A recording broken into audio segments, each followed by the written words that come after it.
Nós vamos passar para a ministração da palavra e eu quero convidar você a abrir sua Bíblia no livro de Eclesiastes, no capítulo 11 e no verso 5. Eclesiastes, capítulo 11, verso 5. Eu quero compartilhar com vocês hoje um entendimento que tem sido uma chave importantíssima na minha vida. Na verdade, essa mensagem eu diria que está na lista dos clássicos, né? Daqueles princípios bem marcantes da nossa vida, que vem sendo dividido ao longo do ministério, e de tempos em tempos, eu não sei porque, talvez seja o volume de coisas, às vezes a gente leva muitos anos para retomar alguns assuntos, mas eu tenho certeza que Deus vai falar ao seu coração e que essa é a direção de Deus para nós hoje. Eclesiastes capítulo 11, verso 5, eu vou ler na Nova Almeida atualizada. Assim como você não conhece o caminho do vento, nem sabe como se formam os ossos no ventre da mulher grávida, assim também não entende as obras de Deus que faz todas as coisas. Será que você pode repetir esse texto comigo? Só para efeito didático e de memorização. Diga comigo: assim como você não conhece o caminho do vento, nem sabe como se formam os ossos no ventre da mulher grávida, assim também não entende as obras de Deus que faz todas as coisas. Bom, esse texto fala de um Deus que age em todas as coisas, mas que tem um padrão no seu agir. E a comparação é feita com duas alegorias. Primeiro se fala do caminho do vento, depois se fala da formação da criança no ventre da sua mãe. Na versão que eu estou usando, nós temos alternadas aqui algumas expressões e verbos. Assim como não conhece, depois ele diz não sabe, depois ele diz não entende. Na verdade, né, todas essas traduções, elas são exatamente variações da mesma palavra. No hebraico é a palavra iada. Ela em essência significa conhecer, mas um dos seus sentidos e aplicações diz respeito à percepção visual. Agora, o elemento da percepção visual é algo que eu quero destacar nesse nível de conhecimento, não apenas como uma possibilidade de tradução, porque isso seria muito vago para a gente construir essa lógica, mas com a aplicação da própria ilustração. Quando ele fala do caminho do vento, ele está falando de algo real, inquestionável, que temos evidências, mas que acontece fora da vista dos olhos. Então sabemos o caminho do vento, porque em determinado momento a brisa soprando no rosto, né? Ou a gente vendo as folhas das árvores balançando, a gente não só tem evidência, mas sabe até a direção. No entanto, as correntes de ar se alternam o tempo todo. E a gente não sabe, como diz os antigos, onde é que o vento faz a curva, porque esses caminhos se alternam o tempo todo e são invisíveis aos nossos olhos.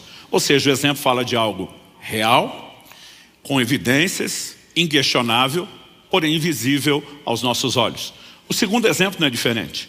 Assim como não sabe como se formam os ossos no ventre da mulher grávida. Está falando do desenvolvimento da criança no ventre da sua mãe. Esse também é um processo real, inquestionável. Temos evidências. A barriga da mamãe vai aumentando, né, a cada mês. Sabemos que o feto está em desenvolvimento até que chegue a hora em que esteja maduro para o nascimento. Mas o processo acontece fora da vista dos olhos. Agora, se o texto falasse de conhecimento meramente no sentido de informação, a gente diria que essa declaração nem atualizada está mais. Porque hoje nós temos os conhecimentos aí da biologia sobre como se dá a calcificação, a formação dos ossos, mas o processo está fora da vista dos olhos. Ah, pastor, mas nós temos ultrassom, ecografia em cada um, né? Cada uma das duas gravidezes da Kelly, dos nossos dois filhos, nós também pudemos visualizar como estava em momento específico. O processo todo estava fora da vista dos olhos. De novo, algo real, inquestionável, com evidências, porém invisível aos nossos olhos. É depois de usar esses dois exemplos que ele diz assim também, do mesmo jeito, igualmente, semelhantemente, não sabes ou não conheces ou não vês as obras de Deus que faz todas as coisas. A Bíblia sustenta que Deus está agindo em todas as coisas. No entanto, esse agir é invisível aos nossos olhos. tema da minha mensagem hoje é o agir invisível de Deus. E há razões pelas quais Deus decidiu operar de maneira que eu e você não consigamos, vislumbrar exatamente. Às vezes até sabemos o que Ele está fazendo, mas não entendemos o como, não entendemos o quando, E há razões pelas quais Deus decidiu isso. Uma que para mim é bem evidente e inquestionável, diz respeito à fé. Abacuque 2,4 faz uma afirmação que será repetida várias vezes no Novo Testamento, é um dos fundamentos da nossa doutrina, que o justo viverá da sua fé. Todo relacionamento com Deus é baseado em fé. E fé é o quê? De acordo com a própria Bíblia, a convicção daquilo que não se vê. Então é justo que o Deus que nos chamou a relacionar com Ele em fé, nos chame a andar na convicção do que não vemos. Ou seja, Ele não precisa mostrar o que está fazendo para que eu e você creamos na forma dele de operar. Mas há um segundo motivo, e eu não colocaria esses dois como os únicos, mas há um outro motivo, e eu quero colocá-lo aqui como talvez o tópico principal a ser explorado. Eu vou falar muito dessa questão não só de confiança, mas daquilo que Deus quer fazer em nós, mas tem um segundo motivo. Antes de definir qual é o segundo motivo, eu quero já, de fato, apresentar aqui o meu primeiro tópico, que o agir de Deus está além da nossa compreensão. Você pode repetir isso comigo? Diga, o agir de Deus está além da nossa compreensão. Isaías 55, versos 8 e 9, nos diz que os caminhos de Deus são mais altos que os nossos caminhos. Os pensamentos de Deus são mais altos que os nossos. Então Deus tem uma forma de pensar e de se mover além da nossa capacidade de acompanhar.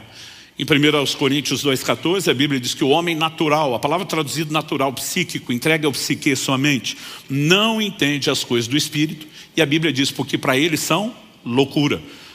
A verdade é que nós não temos capacidade de acompanhar Deus, seu raciocínio, seus movimentos. E não só já não teríamos condições de acompanhá-lo, como Deus não faz questão nenhuma de ficar explicando as coisas ou dar satisfação de tudo que Ele faz. A Bíblia diz em Deuteronômio 29 que as coisas ocultas pertencem a Deus, mas as reveladas a nós e nossos filhos para sempre.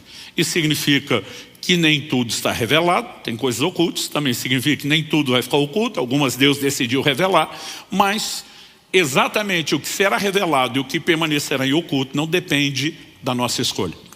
Provérbios 25:2 diz que a glória dos reis é esquadrinhar as coisas. E essa afirmação está dentro de um livro que na sua grande maioria foi escrito por Salomão, homem a quem foi atribuído uma sabedoria incomparável, e que tinha conhecimento profundo e dissertava sobre tudo. As pessoas vinham de longe para ouvir sua sabedoria. Principalmente na antiguidade, o trono, o governo de um rei, ele era muito fortemente estabelecido na proporção do conhecimento. Então ele diz, a glória dos reis é esquadrinhar, é explicar. Mas na sequência, no mesmo Provérbios 25:2, ele diz, mas a glória de Deus é encobrir as coisas. Diferente dos reis, Deus não faz questão nenhuma de dizer, gente, eu explico para vocês. Algumas vezes ele está agindo justamente de forma oposta. Eu faço questão de não explicar. E a pergunta que eu e você precisamos fazer é que se Deus tem uma forma de agir além da nossa compreensão, ainda que Ele quisesse explicar e detalhar, e por mais que a gente não acompanhe, Ele acharia alguns elementos didáticos para nos auxiliar, mas esses outros textos sustentam que Ele não faz questão nenhuma de fazer isso. Primeiro, porque nos chama a um lugar de confiança. Mas segundo, eu quero te mostrar um outro motivo. Abra sua Bíblia comigo, se for rápido o endereço, Evangelho de Mateus, no capítulo 16. Jesus está com seus discípulos em Cesareia de Filipe e ele pergunta a eles, quem dizem os homens ser o Filho do Homem? E eles começam a falar, olha, tem gente dizendo que o Senhor é João Batista, outros que é Elias, Jeremias, outro profeta. Jesus falou, e vocês, quem dizem que eu sou? A Bíblia nos mostra que Pedro responde, tu és o Cristo, o Filho do Deus vivo. Quando Pedro responde isso, o que é que Jesus lhe diz? Verso 17 de Mateus 16. Bem-aventurado é você, Simão Barjonas, porque não foi carne e sangue que revelaram isso a você, mas meu Pai que está nos céus. Basicamente, Pedro, você não tinha essa informação. Você foi influenciado por uma intervenção divina, revelação. Você recebeu uma informação do meu Pai. Isso te levou a uma percepção de algo que você não tem. Bem-aventurado é você, palma para você, Pedro, porque ele deu aqui uma bola dentro. Mas não demora para ele dar uma bola fora. Se você olha o mesmo texto, né, quando chega no verso 21, a Bíblia diz, desde esse tempo, Jesus começou a mostrar aos seus discípulos que era necessário que ele fosse para Jerusalém, sofresse muitas coisas nas mãos dos anciãos, dos principais sacerdotes e dos escribas, fosse morto e, no terceiro dia, ressuscitasse. O verso 22 diz, então Pedro, chamando-o à parte, começou a repreendê-lo, dizendo que Deus não permita, Senhor, isso de modo nenhum irá acontecer. Outras traduções dizem, nunca, Senhor, isso nunca te acontecerá. Você consegue imaginar Jesus dando sermão em Pedro? Pedro dando sermão em Jesus, repreendendo Jesus? Eu fico imaginando a cena como se fosse hoje. Que isso, Jesus? Pensamento positivo? Levanta a cabeça. Né? Para com isso. E eu fico imaginando a cara de Jesus, com vontade de dizer, sabe de nada, inocente. Mas o que ele disse está no verso 23. Jesus, voltando-se, disse a Pedro, saia da minha frente, Satanás.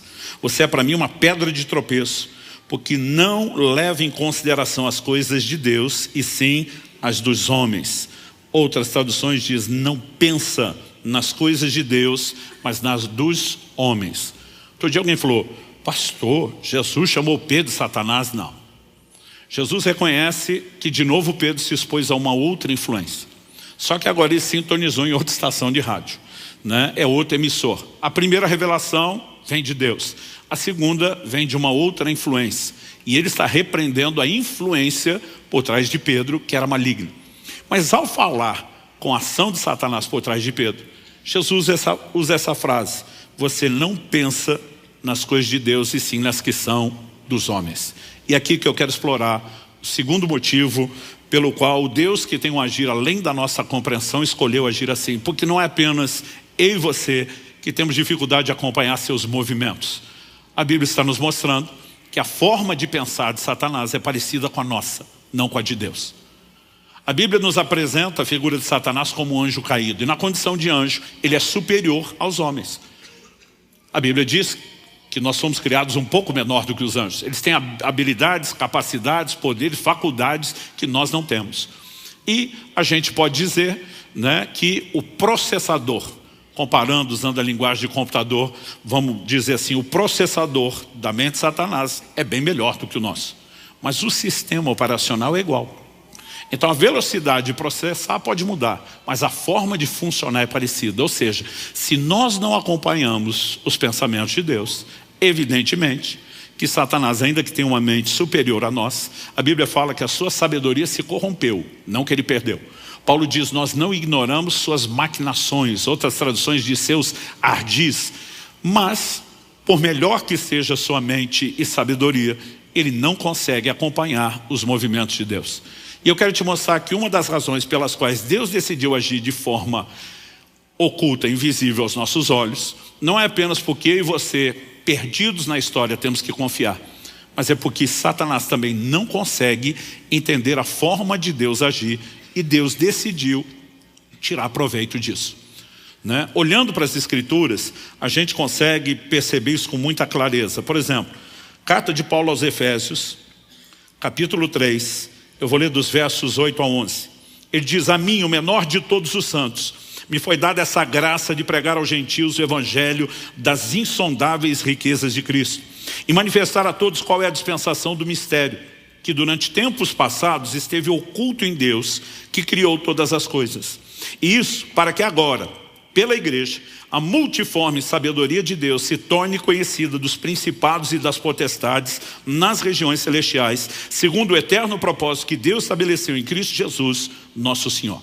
Então Paulo está dizendo que ele recebeu a graça, o privilégio de pregar aos gentios o evangelho. Só que ele diz, manifestar a todos a dispensação de um mistério, de um segredo, que esteve oculto, escondido por muito tempo, só foi revelado nesse momento. Mas no 10 ele diz, por que Deus decidiu revelar só agora? Quando você olha para o Velho Testamento, gente, ele está cheio de promessas da vinda de Jesus e do evangelho, mas todas elas são codificadas. Por isso que a Bíblia diz que a lei não tem imagem exata das coisas, sim a sombra dos bens vindouros. Deus deixou todo mundo sem entender até a clareza das suas promessas até o tempo oportuno. Por quê?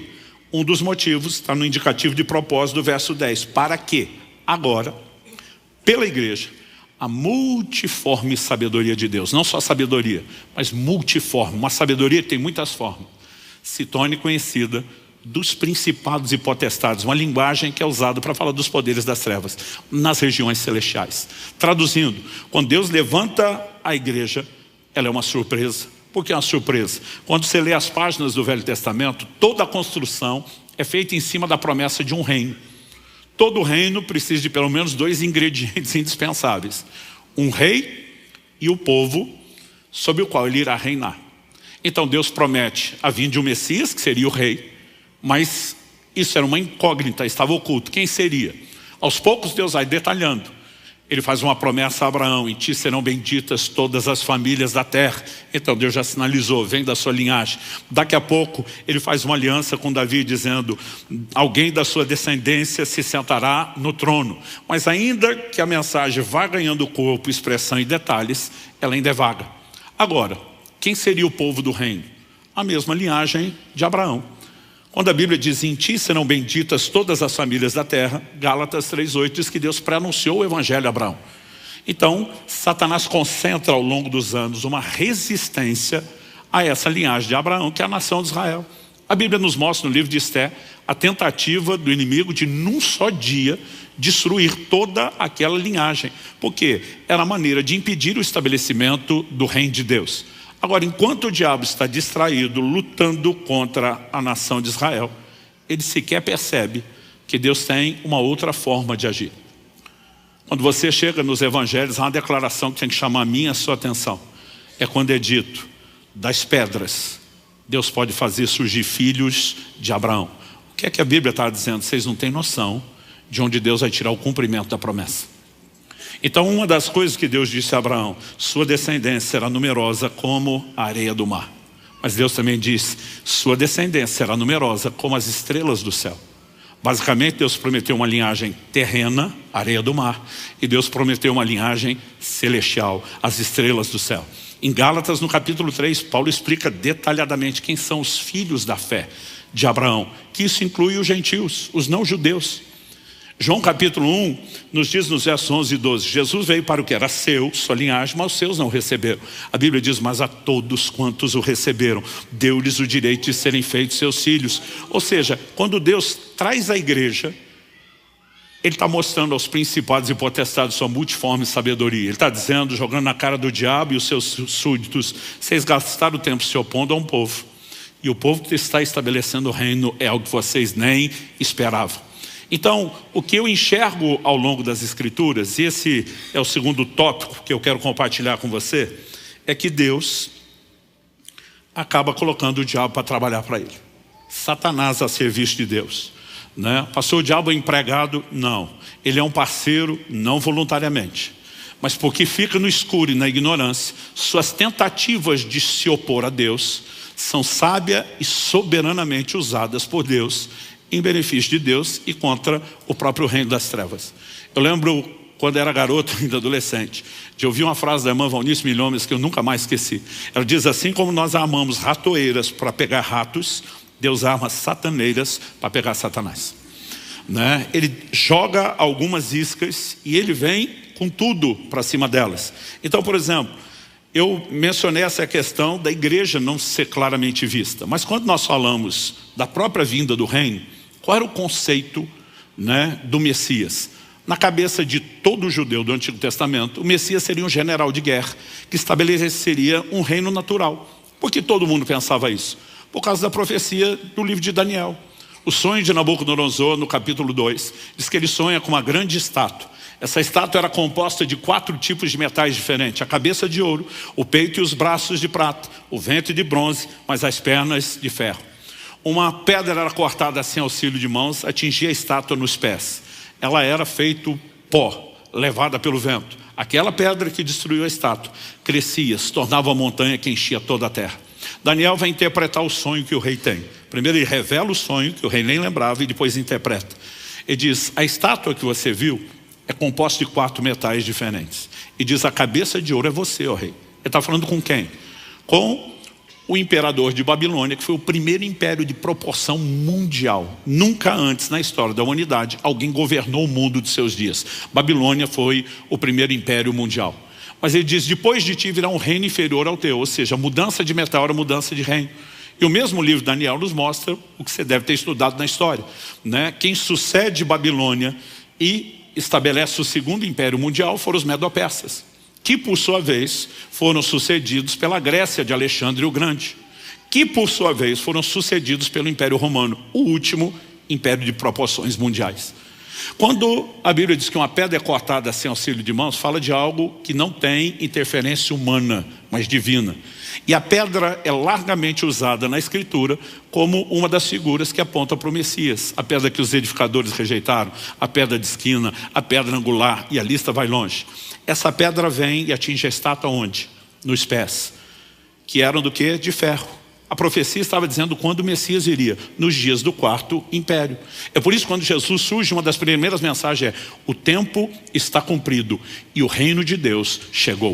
Ele está dizendo, eu sou o cumprimento da pedra esperada que vem nos dias do 4º império. Agora, a profecia dizia que ele ia bater na estátua, esmiuçar aquilo tudo. Ou seja, Deus está dizendo, eu vou acabar com essa brincadeira dos homens governarem a terra. Eu vou colocar fim ao reino dos homens. E a pedra, que era Cristo, ela enche, aumenta, se torna uma montanha e enche toda a terra. Deus está dizendo, vou estabelecer o meu próprio reino e governo. Então, quando os discípulos começam a andar com Jesus, eles não estão esperando a princípio um reino espiritual. Por que você acha que Tiago e João diz para ele, Senhor, quando te assentares no trono da tua glória, permite que a gente sente um à direita e outro à esquerda? Ele está dizendo, quando o Senhor for governar o mundo, deixa a família com a faca e o queijo na mão, um ministro do planejamento, outro ministro da fazenda. Essa era a percepção que eles tinham. Aliás, Jesus tem que explicar para eles. O reino de Deus não vem com aparência exterior, né? Não adianta dizer ele aqui ou ele ali. O reino de Deus está dentro de vós. Ele começa a falar de um cenário onde o reino seria estabelecido no plano espiritual primeiro. Nós vemos todas essas profecias e promessas de um reino físico. Essas, por sua vez, vão se cumprir na segunda vinda de Cristo, mas não na primeira. Então, assim, nada disso pode ser previsto. Então, quando Jesus chega, tem toda aquela expectativa, o diabo faz de tudo para tirar Jesus do cenário. A Bíblia diz que o próprio Satanás entrou em Judas. É o único caso na Bíblia onde você vê uma possessão do próprio Satanás, o líder de todo o reino das trevas. Essa ele não terceirizou. Acho que ele estava naquele modo, quer que seja bem feito, faça você mesmo, né? É a única vez, porque é uma batalha sem precedentes. Agora, o que ele não sabia e não entendia é que esse Messias, antes de estabelecer um reino físico, estabeleceria um reino espiritual. E para isso, tinha que começar com a morte, a sua expiação, porque sem derramamento de sangue não há remissão de pecados. O diabo, tentando impedir o Messias, empurrou Cristo para a cruz e consumou o sacrifício de Deus que todos nós precisávamos. Grande opositor, ele garantiu que eu e você fôssemos redimidos. Agora, Cristo ressuscita, ele descobre que não conseguiu parar o povo do reino.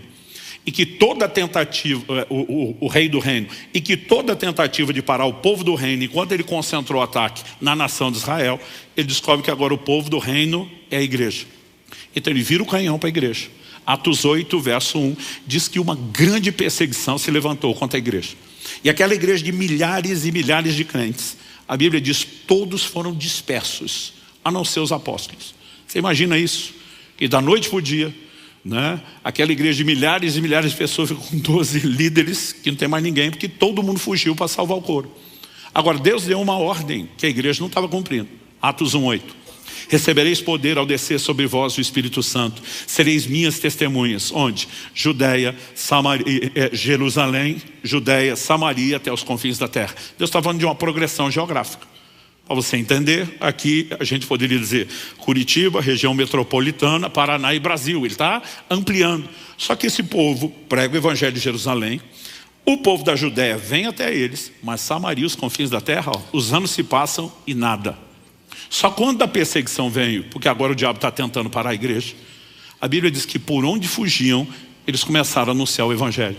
Então agora o evangelho vai entrar em Samaria, será espalhado, né, muito além.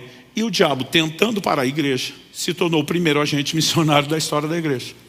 Mais uma sataneira diante dele, né? Olhando para as Escrituras, gente, nós precisamos de fato entender e compreender essa verdade. O diabo não está fora de controle. Os crentes às vezes estão dando poder demais. Não podemos, como Paulo diz, ignorar seus ardis, suas maquinações, não podemos deixar de vigiar, não podemos brincar, mas alguns estão dando mais força e poder do que ele de fato tem. Martinho Lutero, o grande reformador, dizia: o diabo é o diabo de Deus. Eu gosto do exemplo de que ele é como um cachorro na coleira. Ele só vai até onde o tamanho da corrente permite. Sua esfera de ação tem limites. E quando chegar a hora certa, Apocalipse 20, de 1 a 3, o apóstolo João diz: eu vi descer do céu um anjo, um só, e prender a Satanás por 1000 anos. Na hora que chegar o momento de tirá-lo de circulação, não vai precisar necessariamente de Miguel e todos os exércitos celestiais. A Bíblia diz: um anjo será suficiente para tirá-lo de circulação. Só que a Bíblia diz: mas no final dos 1000 anos, importa que ele seja solto por um pouco de tempo. Por quê? Porque antes de ser lançado no lago de fogo e enxofre, bem feito para ele, ele vai fazer um último servicinho para Deus. Nós precisamos entender que Deus, na sua grandeza e soberania, consegue extrair lucro disso. E é quando você entende esse desenho que talvez faça sentido algo que para mim foi muito difícil compreender. O que eu quero chamar de permissões divinas para ações satânicas. No livro de Jó, nós vemos um cenário onde claramente o diabo toca a vida de Jó, que era um homem de Deus e abençoado. Em Jó, no capítulo 3, no verso 25, ele diz: aquilo que eu temia me sobreveio, o que eu receava me aconteceu. Eu pegava essa fala de Jó, ele dizia: Jó é o responsável por tudo que lhe aconteceu, porque a partir do medo ele deu espaço para Satanás. O medo é inquestionavelmente uma fé ao contrário, é a convicção de que algo ruim vai acontecer. Mas eu gostaria de dizer que foi o diabo, que foi Jó que deu lugar ao diabo, porque a única outra opção não é agradável para nós. O diabo só pode tocar em alguém com permissão, ou da própria pessoa, ou de Deus. Um dia uma pessoa me aborda e diz: Luciano, você honestamente vai tentar sustentar essa versão, que foi o medo de Jó, única e exclusivamente?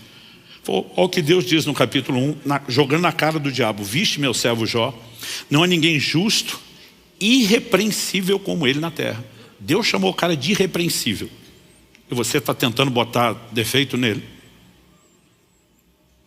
A verdade é que quando você elimina a possibilidade de Jó ter aberto a porta, só tem um. Quem foi?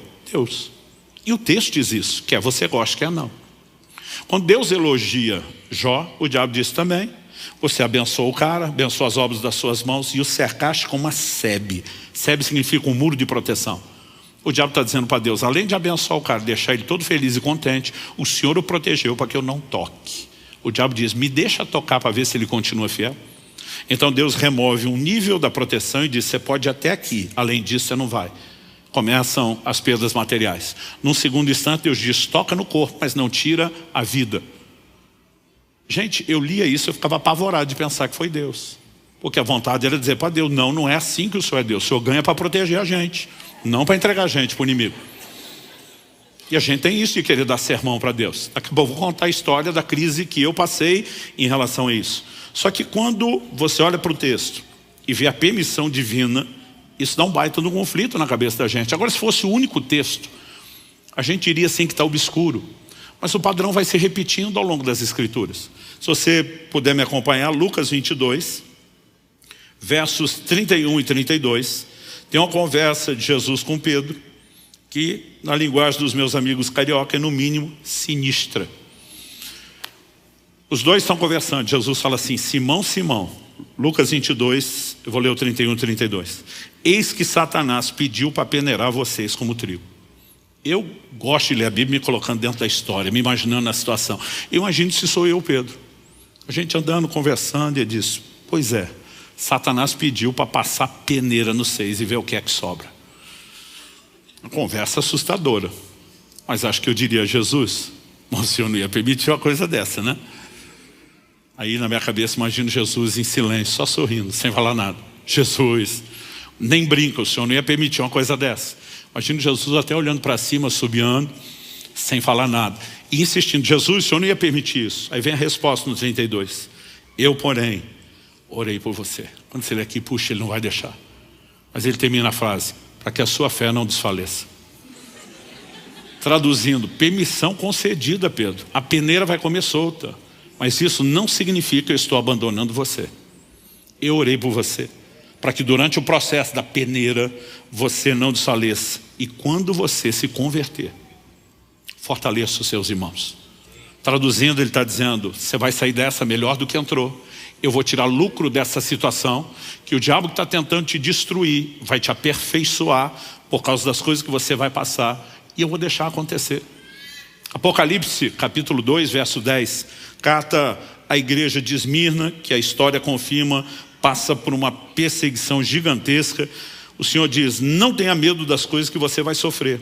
Eis que o diabo está para lançar alguns de vocês na prisão, para que vocês sejam postos à prova e passem por uma tribulação de 10 dias.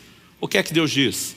Repreende no meu nome, usa a autoridade do crente, vai à batalha espiritual, já que é o diabo. Ele diz, não, seja fiel até a morte e eu lhe darei a coroa da vida.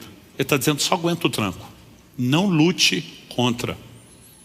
Isso muitas vezes nos soa assustador, mas a verdade é que quando Deus se antecipa e está dizendo, o diabo vai fazer, e ele está dizendo, eu estou avisando antes, é para que vocês lembrem que eu continuo no controle. Nada saiu do meu controle. O Senhor diz, apenas permaneçam fiéis. E quando você começa a olhar esse cenário, ele só se explica a partir de uma perspectiva. Já mostramos que o diabo trabalha para Deus. Mas no livro de Romanos, no capítulo 8, no verso 28, a Bíblia diz que todas as coisas, repita comigo, todas as coisas. Se você puder, fala para um vizinho ou dois ao seu lado, fala todas as coisas. A Bíblia diz, todas as coisas cooperam juntamente para o bem daqueles que amam a Deus e são chamados segundo o seu propósito. Se tem alguém que pode acreditar na teoria da conspiração, é o crente. Tudo conspira em teu favor. Tudo. Deus faz com que tudo coopere para o bem dos que o amam e são chamados segundo o seu propósito. Deus tem um propósito coletivo, mas Deus tem propósitos personalizados, individuais. E Ele faz com que as coisas possam trabalhar pelo propósito. Quando a gente enxerga esse outro cenário, a gente pode ter exemplos bíblicos muito claros. Um deles é José, vendido pelos seus irmãos, como escravo, vai parar no Egito. Mas José tem um propósito de Deus na sua vida. Ele começa logo cedo na adolescência a ter sonhos. Ele vê a sua família se curvando diante dele. Ele entende que Deus o vai levantar numa posição de autoridade, de governo. Os irmãos ficam doidos com os sonhos e resolvem se livrar dele. O que fizeram com ele? Despacharam ele sem saber bom dia. Ele vai parar lá no Egito, inicialmente como escravo. Mas você sabe a reviravolta. Onde é que houve o cumprimento de todo o plano e o propósito de Deus? Lá no Egito. Quem que botou ele na cara do gol? Os irmãos que tentaram fazer o mal contra ele. Mas eu e você não podemos negar a ação de Deus por trás disso. Em Gênesis 45, quando José reencontra os seus irmãos, se revela a ele no Egito, eu vou ler do verso 5 ao 8. Ele diz, agora pois não fiquem tristes nem irritados contra vocês mesmos por terem me vendido para cá, porque foi para a preservação da vida que Deus me enviou adiante de vocês. Quem que José disse que enviou? Deus. Versículo 6, porque já houve 2 anos de fome na terra, ainda restam 5 anos em que não haverá lavoura nem colheita. 7, Deus me enviou adiante de vocês, para que fosse conservado para vocês um remanescente na terra, e para que a vida de vocês fosse salva por meio de um grande livramento. Assim, verso 8, não foram vocês que me enviaram para cá, e sim Deus, que fez de mim como que um pai de Faraó, senhor de toda a sua casa, e como governador em toda a terra do Egito. Traduzindo, José está dizendo, o meu destino nunca esteve nas mãos de vocês. O Deus que tinha um propósito para a minha vida soube fazer uso disso. Quando você só lê ele dizendo Deus enviou, por 3 vezes, em 4 versículos, ele diz Deus enviou. Pode parecer, lendo esse verso sozinho, que não foi nem escolha dos seus irmãos, que Deus fez com que aquilo acontecesse. Mas o mesmo José, numa conversa com os meus irmãos, vai deixar claro que as coisas não podem ser lidas só nessa perspectiva. Quando Jesus, lá na tentação, diz, também está escrito, ele nos mostra que o equilíbrio de interpretação se encontra pelo todo da Bíblia. Então olha uma outra declaração sobre o mesmo texto. Gênesis 50, 20. Vocês, na verdade, planejaram o mal contra mim. Porém, Deus o tornou em bem, para fazer, como estão vendo agora, que se conserve a vida de muita gente. Na primeira conversa, quando José se revela, ele vê que seus irmãos vão ficar apavorados com tudo que aconteceu, e ele é um instrumento de consolo. Agora, um tempo depois, as coisas estão até melhores. Ele olha na cara deles e diz: foi maldade de vocês. Deus não é o causador, mas Deus tornou, transformou em bem. Então, nós precisamos separar as coisas. Essa soberania de Deus não faz necessariamente dele o causador de todas as coisas. Mas ainda que ele tenha nos dado direito de escolha, responsabilidade de escolha, ele não é pego de surpresa na sua presciência por nada que nós vamos escolher. Ele segue tendo a capacidade de gerenciar todas as coisas e faz com que tudo coopere para o bem daqueles que amam a Deus e são chamados segundo o seu propósito. Mas o que nós precisamos entender quando falamos do tudo coopera para o bem? Primeiro, tudo que José passou era parte de um processo necessário. Acredito que, como filho mimado que era, ele não teria a menor condição de ser tão útil para o reino de Deus, e ele precisava levar um pouco de ralo. Segundo, você percebe que mesmo sendo fiel a Deus, ele ainda tem sinais de imaturidade no aspecto emocional. Quando ele interpreta o sonho para o copeiro que está preso com ele, e sabe que em 3 dias o copeiro será livre, tem acesso ao faraó, que é o líder da maior potência mundial dos seus dias, e diz: quando você sair daqui, lembra de eu, né? Lembra de mim diante de faraó, o cara que te ajudou, que te deu uma palavra de consolo. Não esquece de mim, é a única coisa que eu te peço. A Bíblia diz: 3 dias depois o copeiro, exaltado, restaurado do seu lugar, e não lembrou de José. Amnésia? Não, porque 2 anos depois ele lembra. Não era amnésia, era o dedo de Deus.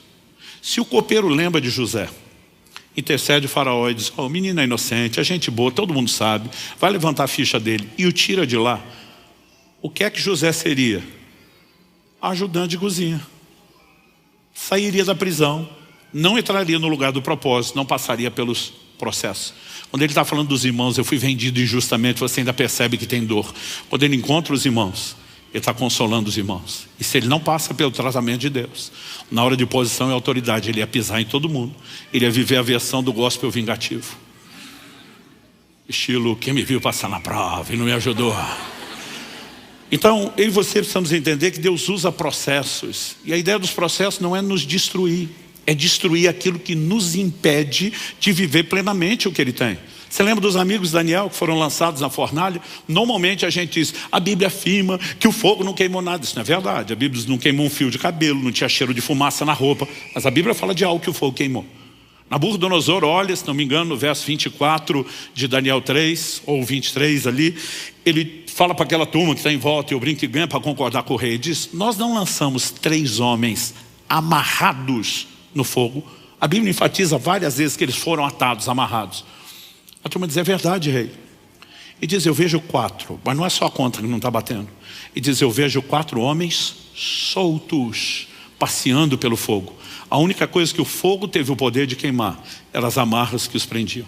Porque Deus não permite a fornalha para te destruir, mas para destruir aquilo que te impede. Por isso Jesus diz: Pedro, peneira permitida, mas quer saber de uma coisa? Você vai sair dessa melhor do que entrou. E quando você se converter, eu vou tirar bom uso disso. Então Deus tem esse nível pessoal? Tem. Mas ele também está lidando com Satanás, que ao não entender, acaba trabalhando e cooperando com aquilo que Deus faz. Mas no meio disso tudo, ao que eu e você precisamos entender sobre essa dinâmica. O que o diabo quer quando nos ataca? Eu lembro que no início do meu ministério, eu pegava João 10:10, né? O ladrão vem para roubar, matar e destruir. Eu dizia: o diabo quer roubar a sua saúde, o diabo quer roubar a sua família, o diabo quer roubar o seu dinheiro. Hoje eu digo: não é isso que ele quer roubar. É evidente que o que ele quer roubar é a sua fé, o seu relacionamento com Deus. Mas como é que ele chega lá? Jesus diz: as minhas ovelhas ninguém pode arrebatar das minhas mãos. Pensa no lugar seguro, ao colo de Jesus. Não tem diabo, não tem demônio que possa te arrancar de lá. Esse é um bom momento para você dizer amém, glória a Deus, alguma coisa do gênero. Como Paulo diz em Romanos 8, 38 e 39, porque estou bem certo de que nem a morte, nem a vida, nem os anjos, nem principados, nem as coisas do presente, nem do porvir, nem altura, nem profundidade, nem qualquer outra criatura poderá nos separar do amor de Deus, está em Cristo Jesus. Ele diz, ninguém vai arrancar você da minha mão. Então não tem diabo para te tirar de lá, mas o diabo sabe que você não é um prisioneiro, um refém do amor de Deus. E ele sabe que a hora que você quiser, você desce do colo. Agora, nenhum de nós é besta de largar esse lugar bom simplesmente para se expor. Então qual é o jogo do diabo? Trabalhar fomentando o engano e nos colocar contra Deus, para que, aborrecidos com Ele, a gente se afaste. E quando a gente se afasta, esse é o momento que Ele consegue nos tocar. Então, quando alguém não tem o conhecimento correto de Deus, na hora da dor das circunstâncias, ele pode se voltar contra Deus. Você lembra da mulher de Jó? Amaldiçoe seu Deus e morre. Agora, quem tem o entendimento correto de Deus, como Jó, não vai agir da forma como ela agiu. Ainda vai falar o que ele falou. E eu brinco que o que ele falou, muito marido já quis falar para a sua, e vice-versa. Você fala como uma louca. Ele vai usar frases como, ainda que ele me mate, eu louvarei. Mas Jó acha que Deus quer matar? Não. A ideia é muito mais, pode parecer que ele está matando. Mas ele também vai dizer, eu sei que o meu Redentor vive e que ele há de se levantar sobre a terra. Agora, quando você está no modo mulher de Jó e se indispõe e se afasta de Deus, você se torna uma presa fácil, uma presa vulnerável. Agora, quando eu e você aprendemos a confiar em Deus, o jogo é outro. Então assim, quando você olha ao longo da história e percebe o sangue dos mártires, tantos morreram pela fé, você fica pensando, mas o martírio só fortalece uma causa, qualquer que seja. E com o evangelho não foi diferente. Por que que o diabo se levantou contra os crentes? A ideia nunca foi matá-los. O livro de Hebreus fala a respeito daqueles que ele escravizou por medo da morte. O que ele queria é que, diante da ameaça, alguns amando mais a própria vida, recuasse e desistisse de Deus. Mas quando eu e você vamos até o fim, até as últimas consequências, o diabo não ganhou, ele perdeu. É por isso que Apocalipse diz, eles o venceram pelo sangue do Cordeiro, pela palavra do seu testemunho, porque não amaram suas vidas até a morte. Quando não existe nada que nós amamos mais do que o Senhor, nem mesmo a própria vida, eu e você não seremos presa de nenhuma dessas manobras emocionais de Satanás. Porque a intenção dele é nos colocar contra Deus. Eu me lembro, hoje é dia 25 de agosto, dia 23 de agosto, 31 anos atrás, de 1993, eu tive um acidente de carro que me trouxe uma crise assim de fé sem precedentes. Eu não só perdi o carro que eu tinha acabado de trocar e pensei, quando chegar em Curitiba eu faço seguro. Era uma viagem de Campinas, onde eu morava, para Curitiba, estava de mudança. Eu não só perdi o carro, toda a minha mudança está dentro do carro, perdemos tudo. O que não estragou no acidente foi roubado enquanto o carro estava lá na estrada e a gente era atendido. Eu me descubro no hospital com a roupa do corpo rasgada e ensanguentada e outras coisas acontecendo na minha vida onde tudo parecia estar desmoronando. Guardadas as devidas proporções, eu só conseguia me lembrar de Jó. E aí o questionamento começa. Eu não tinha dúvidas de que Deus interferiu e guardou minha vida naquele acidente. Porque os enfermeiros, médicos, não crentes ficavam falando isso o tempo todo. Teu santo é forte, alguém lá em cima vela por você. E eles ficavam me dando detalhes. Eu lembro de um dos enfermeiros dizendo, meu amigo, nós tivemos que reconstruir mais de metade da sua pálpebra. Ele diz, não tem ângulo de nada pontudo que rasgue isso, que não tocaria no globo ocular. Sua visão está protegida, seu olho está intacto, é um milagre. Né? O próprio médico me mostrou a tomografia. Ele diz, olha isso aqui. Né? E ele falou, pela tomografia nós medimos a intensidade das pancadas. O carro caiu numa ribanceira, né? Mas eu de cinto, não fui projetado para frente nem para fora do carro, mas um movimento da lateral, né? Enquanto o carro pulava, eu desci batendo a cabeça na coluna do carro.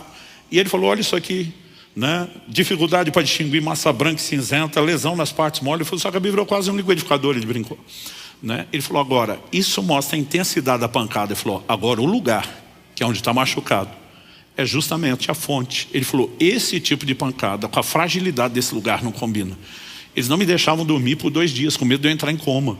Né? Mas eles diziam, alguém guardou você. Enquanto todo mundo está falando de milagre, eu dentro de mim estou dizendo, Deus, milagre por milagre, já que o Senhor fazia um, porque não arrumou o carro na estrada.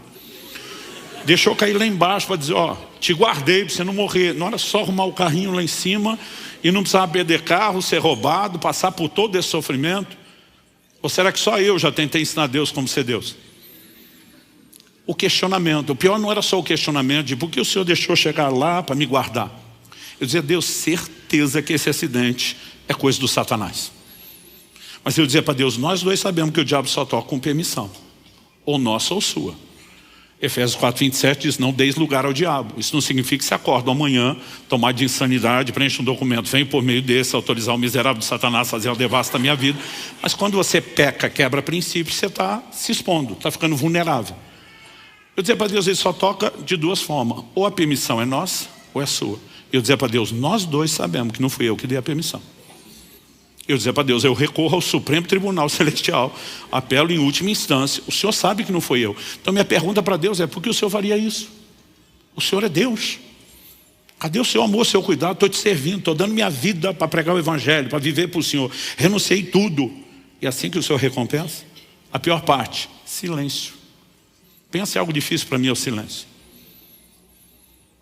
Em novembro agora, Kelly e eu vamos completar 29 anos de casado. Desde que eu casei, eu falo para ela, se você me ama, discute comigo. Então às vezes eu dizia, amor, eu acho melhor fazer isso, tá bom. Eu dizia, tá bom nada, defende seu ponto de vista. Vamos, ventilar esse negócio até ter certeza. Não é o jeito que eu quero, nós temos que esgotar tudo. O silêncio para mim é terrível. Eu dizia para Deus, fala alguma coisa. Nada, silêncio. Durante 1 ano e 3 meses, silêncio. Ameacei fazer greve, parar o ministério, fiz um monte de coisa, o silêncio continuava. Até o dia em que eu fui ordenado ao ministério pastoral, novembro de 94. Uma das coisas que esse acidente fez, foi que ele me fez sair da agenda de um ministro itinerante e aceitar o convite para pastorear uma igreja recém-formada e que tinha ficado sem pastor lá em Guarapuava. Depois de quase 1 ano, à frente da igreja, sendo observado, provado, experimentado, os pastores com quem andávamos juntos foram nos estabelecer. Momento de imposição de mãos, de reconhecimento ministerial como temos. Quem eram os 3? Pastor Tomás, que está aqui conosco hoje, Pastor Francisco, que serviu nessa casa há muitos anos, já está com o senhor, e Pastor Miguel Piper, também muito conhecido nessa casa, que já está com o senhor. Os 3 impuseram as mãos, começaram a dar palavras proféticas. Foi um negócio para mim muito marcante. Mas o Francisco deu uma palavra que virou minha vida ao avesso. Ele falou coisas assim do coração, como diz o bom pentecostal, o oculto e o escondido, mas puxou coisas assim que eu não tinha falado para ninguém. Eu fiquei muito impressionado. E depois fui perguntar para o Francisco, falei, cara, que palavra profética foi aquela? Ele falou, eu não estava profetizando, aquele jeito dele. Aí eu falei, como não estava profetizando? Se aquilo não é Deus falando, é o quê? Ele falou, não disse que não era Deus falando. Eu falei que não era profecia. Eu falei, o que aconteceu? Fala logo. Ele falou, a hora que eu botei as mãos sobre você para orar com você, eu tive uma visão de um anjo de Deus. Eu falei, um anjo? Você viu uma coisa esfumaciada? Ele falou, vi como você está me vendo, ouvi ele como você está me ouvindo, como em qualquer relato bíblico. Foi ele que me contou aquilo tudo. E basicamente, quando o anjo apareceu, se apresentou de maneira formal para ele, disse, fui enviado da parte do Deus Altíssimo, Todo-Poderoso, porque disse, Francisco, você tem uma preocupação muito grande com esses ministérios. Era eu e outros 2 estávamos sendo estabelecidos. Hoje eu entendo a preocupação do Francisco. Eu brinco que hoje nem eu ordenaria o eu mesmo daquela época ao ministério. 20 anos de idade, solteiro, imaturo, Imagino que ele deveria estar com o coração na mão, na boca. Mas o anjo fala assim, o Senhor te faz saber que eles estão nas mãos dele. Ele está cuidando deles. Eles estão no lugar certo, na hora certa, fazendo a coisa certa. Isso tranquilizou ele. Quando ele tranquilizou, o anjo aponta o dedo para mim e diz, quanto porém é este? E o caldo entornou para o meu lado. Aí era só comigo. Ele diz assim, ele é rebelde. E ele não aceita o tratamento de Deus na vida dele. Mas pensa na frase que doeu. Onde aparece para Daniel, chama de homem muito amado. Para Gideon, homem valente. Eu falei, para mim só um rebelde. Me rebelei para provar que não era rebelde, mas não adiantou. Só provou o ponto. Ele disse assim, diga para ele tem dito nas orações dele que o acidente do ano passado, o acidente de carro, foi uma tentativa de Satanás contra a vida dele. Diga para ele que ele está certo a respeito disso. Mas diga, porém, por que Deus o permitiu. 31 anos se passaram e ainda tenho vergonha de falar disso. O anjo diz, o diabo queria pará-lo, porque o via como uma ameaça. Mas Deus precisava pará-lo para não perdê-lo. O ministério dele estava crescendo mais rápido. Eu falei um pouco disso quando preguei sobre maturidade há pouco tempo aqui. O ministério dele estava crescendo mais rápido do que a capacidade dele de se deixar ser tratado e trabalhado por Deus. Era só uma questão de tempo. Ele iria sucumbir debaixo do sucesso do próprio ministério. Ele não tinha estrutura para o lugar onde estava entrando.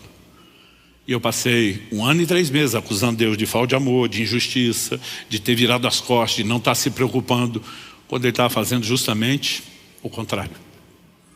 O anjo disse, nos próximos anos Deus vai tratar profundamente com ele nessa cidade. E mesmo que ele volte depois viajar lentamente, ainda vai levar um bom tempo antes que ele seja liberado para voltar a correr o Brasil e as nações, porque precisa do trato de Deus. Essa brincadeira levou 25 anos. Foi somente em dezembro de 2018, quando a gente entendeu claramente, finalizar o processo de transição com o Marciano, que Deus está dizendo, agora eu estou te colocando lá onde nós começamos. Mas sabe, foi o zelo, o cuidado, o amor de Deus. Mas depois de ter contado essa história, o Senhor me disse, eu te revelei um momento específico que aconteceu. Isso não significa que nas outras circunstâncias da sua vida eu vou te dar satisfação ou te explicar nada. O Senhor disse, eu te dei entendimento disso porque eu quero que você pregue, ensine sobre isso. Chame o meu povo a confiar em mim mesmo quando eles não entendem as circunstâncias. Mas ele disse, nem você vai seguir tendo explicações para tudo que você vai ter que lidar ou enfrentar. Agora, algo que eu tenho aprendido ao longo dos anos, eu posso dizer de boca cheia. É uma declaração também de Lutero. Não sei por quais caminhos Deus me conduz, mas conheço bem meu guia. Eu e você não precisamos conhecer o caminho. A gente só precisa conhecer e confiar no guia. Estar familiarizado e descansando nele. Quem está entendendo, diga amém. Eu queria que você ficasse em pé para parecer que está acabando.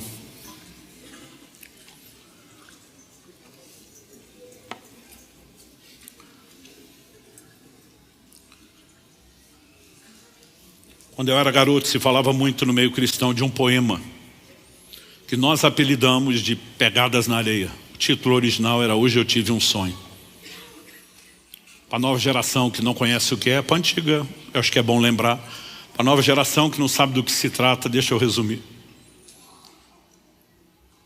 Essa pessoa, ainda há muito questionamento de quem é de fato a autoria, mas acreditam que é uma missionária, uma canadense chamada Margaret Powers. Ela disse que sonhava que caminhava pela areia da praia. Mas embora ela se visse sozinha, quando ela olhava, ela percebia 2 pares de pegada. E ela entendia que o par de pegadas do ser invisível era de Deus ao seu lado. Mas há um momento de questionamento. Porque ela disse que quando olhava para trás, nos momentos mais difíceis da sua vida, ela só via um par de pegadas. E ela questionava, Deus, onde o Senhor estava? Na hora que eu mais precisei do Senhor. Por que o seu par de pegadas sumiu? Por que é que o Senhor não estava lá? E a resposta de Deus no poema era a seguinte, filha, o par de pegadas sumiu, não foi o meu, foi o seu. Nesses momentos, eu estava te carregando no colo. Esse poema ganhou uma outra configuração, outro significado para mim. Depois de entender essas coisas. Eu quero que chegará o dia onde Deus vai nos permitir ter acesso e explicação a muita coisa que nós não temos. E eu espero que você não precise chegar aquele dia para, com a vergonha do tamanho da minha, parar de acusar Deus no coração de não estar te amando ou cuidando de você. Nós podemos entrar no lugar de confiança. Deus decidiu agir dessa forma. E Ele fez questão de avisar, assim como não sabes o caminho do vento, nem como se fomos ossos no ventre da mulher grávida, assim também não sabes as obras de Deus, que faz todas as coisas. Deus está dizendo, você não está vendo, não é porque eu não estou agindo, é porque o meu agir é invisível aos seus olhos. Às vezes Ele pode falar o que está fazendo ou o que vai fazer. Nós ainda temos dificuldade para entender o como e o quando.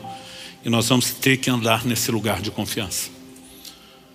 Mas hoje eu não vim só provocar a sua fé. É lógico que nós precisamos confiar em Deus, entender a soberania e a grandeza de Deus. Eu gosto de tocar nesse assunto para tributear um pouco em cima do diabo também.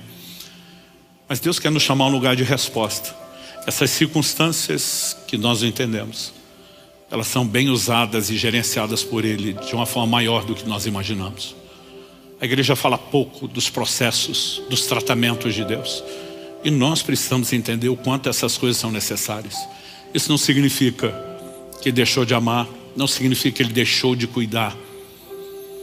E eu creio que nessa manhã ele não quer só fortalecer a sua fé. Algo que eu sempre percebo quando Deus me dirige a tocar nesse tipo de assunto. Em primeiro lugar, eu sempre vejo uma unção diferente que envolve o ambiente e as pessoas. Mas eu fico me lembrando de 2 Coríntios 1:4. Quando Paulo diz, com a mesma consolação com que nós somos consolados, nós consolamos os outros. E de alguma forma parece que aquilo que Deus fez transborda. É como se Deus, em momentos como esse, também ligasse um lugar de percepção e discernimento em mim. E às vezes é difícil para mim gerenciar isso enquanto eu falo. Porque é como se um radar no meu espírito fosse ligado. E eu consigo perceber a dor de muita gente. Gente em questionamento. Gente que o diabo está tentando explorar, que questione o amor de Deus e saia do colo de Deus. Eu quero lhe implorar, não deixe esse lugar. Permaneça nesse colo, nesse lugar seguro, entendendo ou não entendendo. Porque o que o diabo quer é que você duvide de Deus, é que você se volte contra Ele, é que você se entristeça contra Ele. Mas o que Deus espera é que você confie. O caráter dele está acima de qualquer suspeita. Ele é fiel, jamais será infiel. Ele é justo, jamais será injusto. Ele segue sendo o mesmo. E nós podemos e devemos entrar nesse lugar de descanso. A Bíblia diz, nós os que cremos entramos no descanso. Existe algo pesado, dolorido dentro de muitos de nós, precisa sair quando nós cedemos a esse lugar de descanso. E eu creio que nessa manhã Deus quer trazer esse toque. Ele quer que você entenda que a única razão dele estar permitindo esse fogo é para queimar as amarras que te prende. Não é para destruir você. É para poder dizer, quando você sair dessa, melhor do que entrou, porque eu não te abandonei, estou intercedendo por você. Gente, eu amo quando descubro que tem gente orando por mim. Eu ouço isso o tempo todo. Naquela ocasião do acidente, nós não tínhamos internet, essas informações. Eu recebi tanto telefonema, aconteceu algo na tarde do dia tal. Eu perguntava por quê. As pessoas diziam, Deus me fez parar tudo para orar por você e a sua vida. Era a tarde do acidente. Eu me lembro de uma ocasião que eu estava no Mato Grosso, acho que no Mato Grosso do Sul. Entro num voo às 3 da manhã, algumas dessas aviações não tem mais hoje. Varig ou VASP, alguma dessas. Eu entro no voo e eu começo a ter uma inquietação que eu nunca tive. É uma impressão dentro de mim. Aquela aeronave vai ter um problema sério. Porque eu falo, Deus, eu sempre estou descansado no Senhor, no seu propósito. Mas se isso é um alerta, não adianta apenas eu levantar e sair, porque se é um alerta é o resto do povo. E eu começo a orar e interceder. Se vai haver algum problema, não deixe essa aeronave sair do chão. E ela não saiu. Pediram para a gente descer, necessidade de uma manutenção imediata. E das 3 da manhã nós saímos só às 9h30. Por que eu estou dizendo isso? Quando finalmente voltei para casa, a filha do Ney, pastor que está à frente de Irati, na época nós estávamos baseados lá ainda antes de vir para cá. Ela tinha acordado às 3 da manhã, foi chacoalhar o pai na cama. Eu disse, pai, levanta. Deus está dizendo que nós temos que orar pelo pastor Luciano agora. Você vai me dizer que é coincidência? Eu fico feliz quando eu ouço que tem gente intercedendo. Mas você sabe quem é o nosso melhor e infalível intercessor? O livro de Hebreus diz que Cristo vive para interceder por nós. Ele disse para Pedro, eu roguei por você. E nesse exato momento, agora, enquanto falamos, está diante do trono, clamando para que você não desanime, para que você não sucumba à pressão, para que você seja fortalecido, para que você continue. Eu gostaria que você colocasse sua vida diante de Deus, dizendo, Senhor, eu não quero sair daqui só com informação, eu não quero sair daqui só motivado emocionalmente. Eu clamo uma descarga sobrenatural na minha fé, a compreensão que vem pela palavra. Eu clamo teu toque de consolo. Fala com Deus do seu jeito, da sua maneira. Eu vou orar por você, mas mais importante do que ouvir minha oração é que você faça a sua. Você que nos acompanha pela transmissão, ou mesmo posteriormente por meio dessa palavra gravada, nesse momento, aonde você estiver, eu creio que Deus fará algo por você e pelo seu coração também. Pai, eu abençoo meus irmãos e irmãs. Eu oro que aquilo que o Senhor começou nesse momento, pela ministração da palavra, não se limite somente ao tempo dessa reunião. que o Senhor continue a trabalhar em nós. Não apenas uma compreensão progressiva, uma aplicação prática e personalizada, mas, Pai, nós oramos por esse fortalecimento da fé, por esse consolo sobrenatural, e nós oramos que de fato Satanás não consiga prevalecer em seus ataques contra nenhum dos meus irmãos e irmãs. Que tudo que ele tem intentado se torne mais uma vez uma sataneira, que exalte e glorifique o Senhor, que nos leve a viver a plenitude do seu propósito. Nós oramos por fortalecimento da fé, em nome de Jesus e para a glória de Deus. Se você crê e concorda, diga amém. Se você recebe essa palavra, diga eu recebo em nome de Jesus.